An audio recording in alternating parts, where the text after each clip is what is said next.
JFM. Thank you very much for being here. So we need new formulas to formalize the industry, and you can help. You can provide us with business expertise, education, and training. The fact that you are here means that we have an opportunity. We are hopeful. Thank you very much. We want to thank Karen and all our panelists. Didn't they do a good job? Yes. Because if you think about it, just as on a balance sheet, Jamaica's cultural assets, strong and diverse, right? And the question is, how can we capitalize on this? I think Karen gave us some good tips on that. So, Q&A section now. I'm going to ask you to just press the button in front of you so that we can recognize you. And so brief questions, just allocating 15 minutes for this section.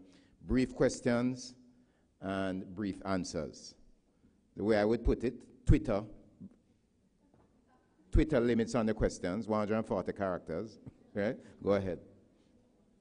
Please say your name, where you're from, and then the question.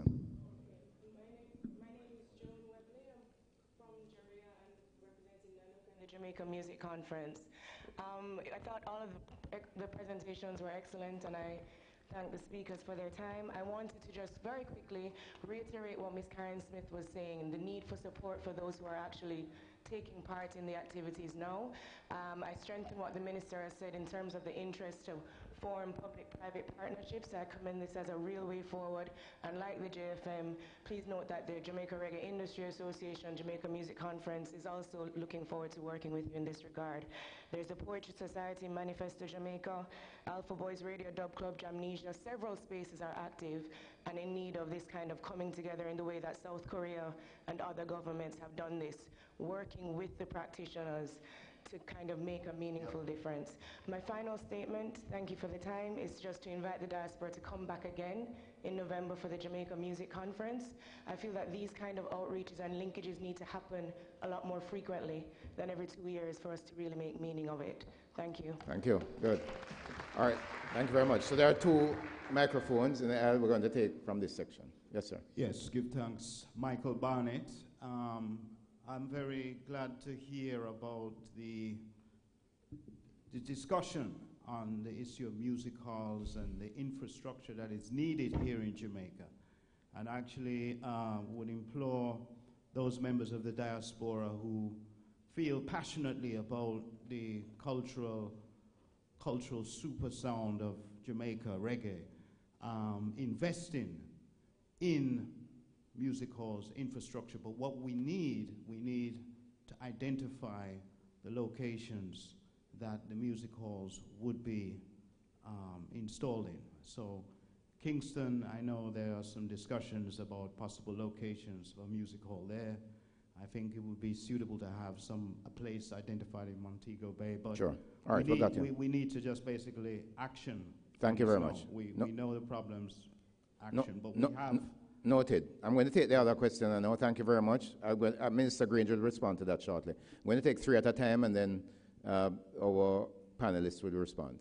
Yes. Good morning, Reverend Bennett, Northeast Diaspora.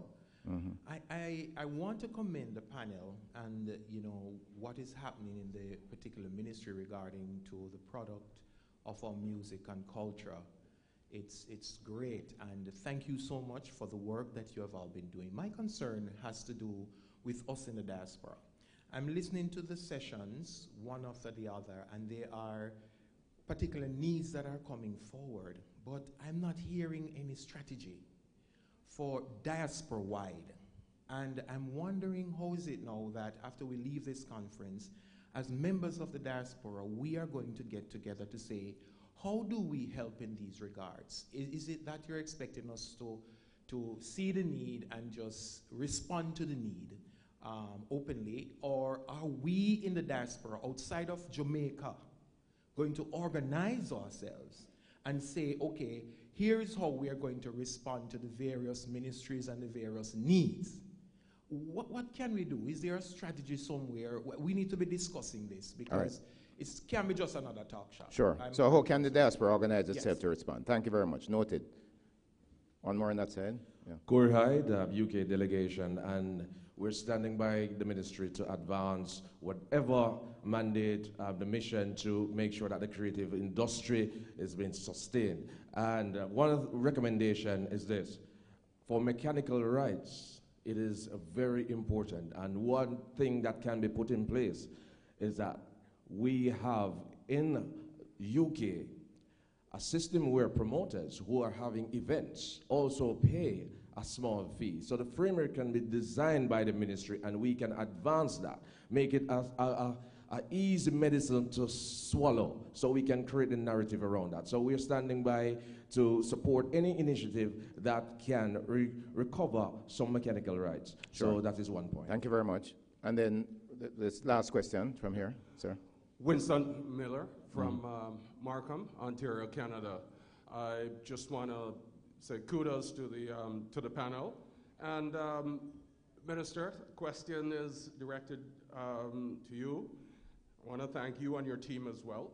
But apart from getting UNESCO to acknowledge reggae music as a Jamaican distinctive, what else is being proposed to protect, control, and benefit from our intellectual property? I have had the privilege of global travel. On every corner of the world, I see our icons being used to market local products and services. Our flag, our music, our food, and our sports figures. Certainly there has to be somewhere that we can benefit from that. Sure, we got the question. Thank you very much. I'm going to ask our panelists, starting with Minister, to answer these, and then we'll just take the 5 persons who are currently standing. So, so those will be the only other questions we'll take after these questions are answered. All right? Minister, please. I think we're going to ask you to use this microphone. We've got a long list here. All right. But first one on the music halls. On the music halls. Now, I always have a saying, you eat an elephant a bite at a time. We have limited resources.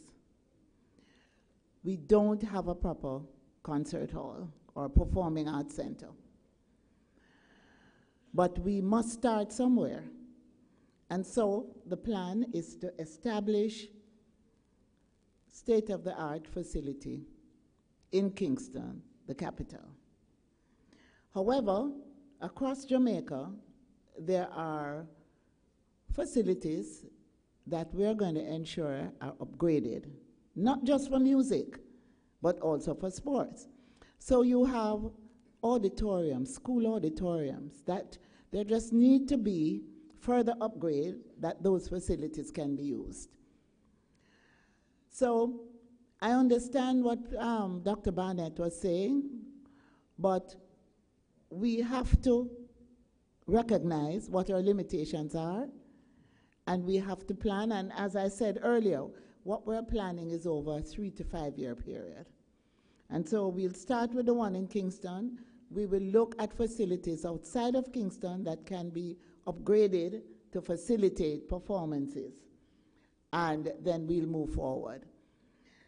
I don't know if that satisfies your, that's the best we can do. Then the strategy for diaspora engagement. Lenford Salmon is here. Yesterday, my colleague minister gave out his phone number. And he said, you can call him anytime. Mine is 876-361-1706. That's a start.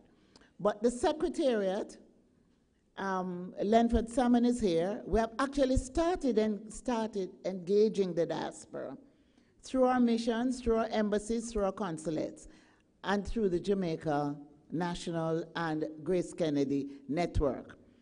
I will ask, when I'm through here, for Mr. Salmon just to speak a little to how we have started engaging the diaspora and where we have reached with it. And that we'll use that as a wrap-up. In terms of mechanical rights. Now, mechanical rights. Now, if you make a song, if you produce a record, the producer of that record is responsible to pay to that artist the mechanical rights. Now, if you're in the business as an artist, you're supposed to make sure that you have structured your business in the right way. So that is a matter that we have to educate our artists, we have to educate our writers, we have to educate the people in the industry how to ensure they protect their rights. And it moves me into the last comment where the intellectual property. We felt as a government that it's important to ensure that reggae is inscribed and protected through UNESCO. And so we have made that move. But separate and apart from that, we cannot copyright the flag. We cannot, no country can copyright the use of their flag. We can establish the protocol for the use of the flag, and we can take action if those protocols are not observed. But as far as images of our icons, Bob Marley, for example, through the Bob Marley Foundation, his images are protected wherever you see it's used. It's either there's an agreement for its use, or if there's no agreement, then action, legal action will be taken. And so it takes us right back to the fact that those of our cultural icons whose estate, if they have passed, or who, if they're alive, they have not done what they should to protect the use of their images, we are here to assist them in observing what they need to do. I'll give you a quick example. Someone is a songwriter. He writes a song, he records that song, and it's out there playing. If he hasn't gotten a publisher, and if he has not registered his song, whatever earnings come from that song through performing rights, through that song being played in this facility or played on radio, those funds stay in a society, and those funds are shared amongst the members of that society, because that writer did not make sure that he became registered, he belonged to a society, and that he has a publisher. So there are some basic things that we have to start doing, and we have to assist our artists to make sure they understand the business of the music. If not, they'll be constantly exploited, and we will constantly lose money because we have not put the right things in place. I think those comments, Lenny, well, you could just come up and make quick remarks here. Thank you. Just before Mr. Salmon, I'm going to ask 1 second. Let's do this. The two persons who are standing there will speak, will ask questions. The first three over here. Before that, I'm going to ask Mrs. McDaniel, Ibo, and then Mr. Salmon. Very brief comments, all right? Sorry, and please don't press the mics where we're using the microphones at the standing in the aisles, all right? Those are the ones we're using. Do not press the mics. I gave you wrong instructions at the beginning. So please turn those off. Everybody, thanks. Okay, in relation to the protecting and controlling and benefiting from our intellectual property, Minister spoke, and we have heard about the Marleys, for example, protecting their trademark.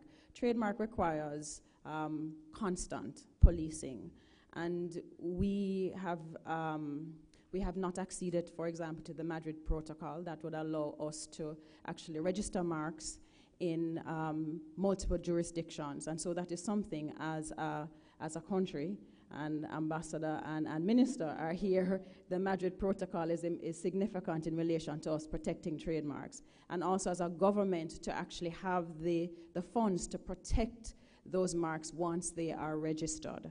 We have been, as Jamaica, making representation in relation to the protection of country names. It hasn't, at the World Intellectual Property Office, It has not advanced because there are other countries that have been resistant to the notion of the protection of country names. But Jamaica, because of our small size and our